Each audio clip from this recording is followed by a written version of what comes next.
YouTube. Alors aujourd'hui on se retrouve parce qu'en fait je vais répondre à toutes vos questions que vous me posez sur Instagram à propos de mon scooter. Je partage de temps en temps des stories où vous le voyez et vous êtes nombreux à me poser des questions sur quel scooter c'est, quel permis tu as fait pour conduire ce scooter, combien ça coûte, est-ce que c'est dangereux. Pour cette vidéo je vais laisser mon appareil photo à la maison et je vais utiliser mon iPhone 12 que j'ai récemment reçu. Je vais essayer de voir ce que ça donne en termes de qualité d'image et de son. Et clairement c'est vrai que si la qualité me satisfait, je pense que je l'utiliserai plus souvent. C'est plus facile d'avoir ce gabarit-là qu'une caméra sur un trépied pour filmer les vidéos. Donc voilà, c'est parti, je vais me préparer et on se retrouve à mon scooter. Donc voilà, je viens d'arriver à mon parking, donc c'est vrai que j'ai de la chance, je peux le garer en sous-sol. La bête est ici, c'est un Peugeot Citystar 125. Là je vais le démarrer et je vous présenterai plus en détail en extérieur, on aura plus de place, le son sera meilleur. Et je pense que du coup vous verrez un peu mieux de quoi il s'agit. Donc voilà, là ça fait plusieurs jours que je ne l'ai pas démarré, mais vous allez voir, il va démarrer vraiment très facilement. Donc il faut appuyer sur le frein et sur la gâchette du démarreur. Donc ça y est, la bête est démarrée. Ça y est, là j'ai trouvé un spot un peu plus calme, on est vers le bois de Boulogne. Donc je vais vous faire la présentation complète du scooter. Donc le voici, il est là. Donc c'est comme j'ai dit tout à l'heure, c'est un Citystar 125R. Pourquoi le R? Parce qu'en fait il fait que 10 chevaux contrairement au Citystar classique qui en fait 12 ou 13 je crois. Mais bon, moi ça me suffisait amplement pour mon utilisation quotidienne sur Paris, on va dire. Donc voilà l'avant. Je trouve qu'il est assez sympa, assez agressif et par rapport à d'autres 125 c'est plutôt pas mal. Donc voilà une salle de place. Je vous montrerai après plus tard la contenance de l'intérieur. Voilà toute la partie mécanique et le moteur qui se trouve ici. Et de ce côté on trouve donc l'échappement qui est d'origine bien sûr. On peut voir qu'il commence à rouiller, je sais pas d'où ça vient, mais il faudra peut-être que je retouche quelque chose à ce niveau là. Sinon voilà, bon, il est globalement en bon état, mis à part quelques erreurs dues à l'utilisation parisienne. Donc voilà, au niveau du transport, donc tout à l'heure vous avez vu j'avais un top case juste ici, donc c'est quand même assez pratique quand on a des choses lourdes à porter. Mais sinon voilà, il y a un grand coffre interne. Donc là vous pouvez voir j'ai mon casque intégral donc qui tient largement. Et j'ai pu ranger pas mal de choses en plus. Donc des choses nécessaires, une deuxième paire de gants, un antivol et des torchons pour essuyer quand il pleut. Pour allumer le scooter en fait il suffit de tourner la clé ici. Le tableau de bord est très minimaliste, on retrouve l'heure, la température, le kilométrage et du coup la quantité d'essence restante. Ce qui est dommage c'est qu'on n'a pas d'affichage contour ni d'affichage de température d'huile. Mais bon c'est pas grave, on fait avec. On retrouve donc ici la trappe à essence. C'est un réservoir qui fait 8 litres. Donc globalement le scooter faisant du 4 litres au 100, on peut estimer avoir une autonomie de 200 km avec un plein. Pour faire rapidement un focus sur les commandes, donc on retrouve ici le plein phare, donc il suffit d'appuyer.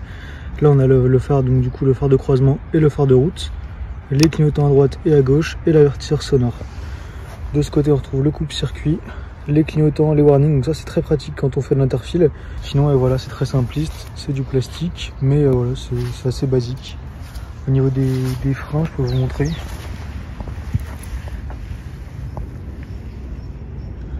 Donc là pour l'avant, on peut voir que mes pneus sont quand même assez récents. Ils ont été changés il y a quelques mois avant que je l'achète. Et l'arrière, donc ça donne ça. On a une suspension juste à un seul bras à l'arrière, donc c'est vrai que c'est assez ferme. Mais bon, ça suffit pour quand on est tout seul. Et voilà, on peut partir le disque par derrière.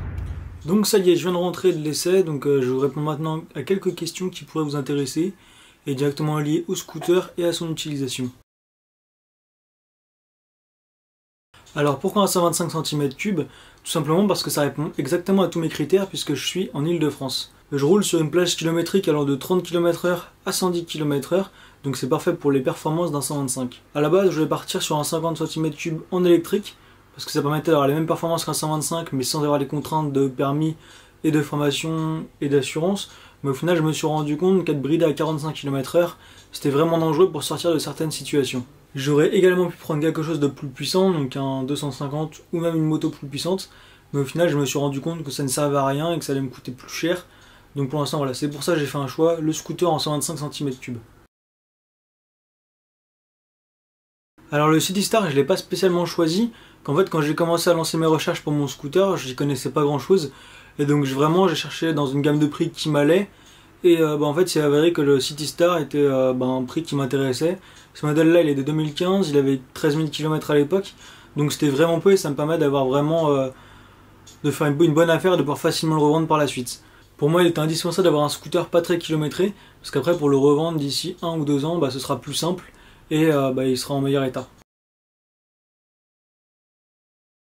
Pour conduire à 125 cm3, vous n'avez pas besoin de passer de permis spécial. En fait, il vous faut le permis B, donc ça c'est obligatoire. Et au bout de 2 ans de permis B, vous pouvez vous présenter à ce qu'on appelle une formation 125 qui se fait directement dans une auto-école. Pour ma part, j'ai opté pour l'auto-école Monroe, donc qui est spécialisée dans tout ce qui est moto et cyclo. Et clairement, je regrette pas mon choix. Pour 250 €, on avait la formation du coup à la journée, avec 3h30 de pratique sur route ouverte, mais également 3h30 de théorie et de pratique, donc sur leur piste. Et ça, c'est vraiment un plus parce que du coup, on peut conduire et appréhender le scooter avant de passer directement sur l'épreuve sur route ouverte. Maintenant, on va un peu parler du budget. Donc le budget d'un 125 cm3, c'est pas encore exorbitant, mais c'est quelque chose qui revient assez fréquemment.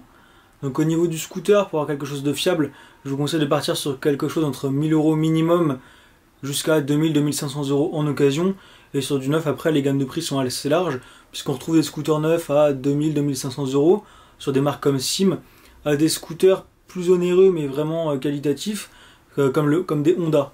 Mais après, à vous de faire le choix entre le prix, sachant que mettre 4500 € dans un 125, c'est quand même très cher par rapport aux performances. Au niveau de l'assurance, étant donné que je suis quand même encore assez jeune, j'ai 22 ans, l'assurance, c'est vrai que c'est quand même assez cher, surtout en région parisienne. Je paye à peu près 50 € par mois en tout risque, donc avec une protection corporelle au maximum, et c'est vraiment quelque chose que je vous recommande si vous êtes en deux roues, parce qu'en fait c'est ultra dangereux. Certes, vous n'aurez peut-être pas de problème, ou vous savez peut-être très bien conduire, mais à tout moment, on peut avoir une catastrophe qui arrive. Au niveau de l'entretien, donc pour l'instant, j'ai pas encore eu d'entretien à faire, mais c'est quelque chose qui va arriver très très vite. Donc personnellement, le City Star, il se révise tous les 5000 km, avec un changement de courroie, donc tous les 5000 km également. Des factures que j'ai pu avoir via l'ancien propriétaire, on est à peu près à 150 € pour une révision sans le changement de courroie, et 250 € pour la révision incluant le changement de courroie. C'est un prix, mais franchement ça reste correct, surtout qu'il faut penser que je suis en région parisienne, et les tarifs sont souvent plus chers. Au niveau de l'essence, c'est du samplon 98, donc le plein il me revient à peu près à 10 € pour 7 litres, et avec ces 7 litres je suis à peu près 200 km. Donc au final ça reste largement correct. Après je voulais également en parler, mais c'est toute la partie qui consiste à s'équiper, parce qu'en fait on fait pas du deux roues comme on fait du vélo, et clairement c'est quelque chose que je voulais vraiment vous en parler, parce que c'est très important et c'est vraiment un budget à ne pas mettre de côté. Il faut commencer par le casque. Donc clairement je vous conseille un casque intégral parce que c'est vraiment ce qui vous protège le plus. Certes c'est pas le plus esthétique, le plus confortable, mais on ne sait pas ce qui peut arriver. Si vous tombez, même que ce soit à 30 km/h et que vous vous tapez la tête contre un trottoir, vous pourrez être dévisagé à vie. L'avantage du casque, c'est vraiment qu'il vous protégera intégralement. Ensuite, après il y a la partie des gants, donc maintenant c'est une obligation légale. Donc pour ma part j'ai pris des gants assez basiques, des gants d'été, avec des protections au niveau des os. Mais voilà, rien de plus. Et après, du coup, vient la veste. Donc là, j'ai pris une veste qui fait été-hiver pour que ça me coûte moins cher. Mais c'est pareil, là-dessus, il ne faut pas négliger le confort et les protections. Donc vraiment, vérifier s'il y a des vraies protections au niveau des articulations. Et prendre quelque chose qui vous protège du froid. Parce qu'avec la vitesse, que ce soit en hiver ou en été, vous aurez une température ressentie quand même assez différente de la réalité. Et même en été, vous pourrez avoir froid quand vous roulez la nuit. Donc vraiment, le budget que vous mettez dans les équipements, ne le négligez pas, achetez du neuf et faites-vous conseiller. Alors le permis auto, alors pour l'instant je pense pas parce qu'il faudrait que je repasse mon code et c'est quand même un sacré budget et en étant sur Paris j'ai pas l'intérêt d'avoir plus de 125 cm3. Après pour la suite pourquoi pas, mais je pense que dans un premier temps je vais vraiment me focaliser sur les voitures parce que c'est vraiment quelque chose qui me plaît beaucoup plus. La moto certes il y a des sensations mais c'est très dangereux. Et je préfère prendre du plaisir en voiture. Donc non, pour l'instant, je pense pas passer mon permis moto. Donc voilà, cette vidéo est terminée. J'espère qu'elle vous a plu. En tout cas, n'hésitez pas à vous abonner et à liker cette vidéo. Si vous avez des questions, n'hésitez pas à les demander en commentaire. J'essaierai de vous répondre. Et aussi, vous pouvez me suivre sur Instagram. C'est @frlafarge. En tout cas, moi, je vous dis à très bientôt pour une prochaine vidéo.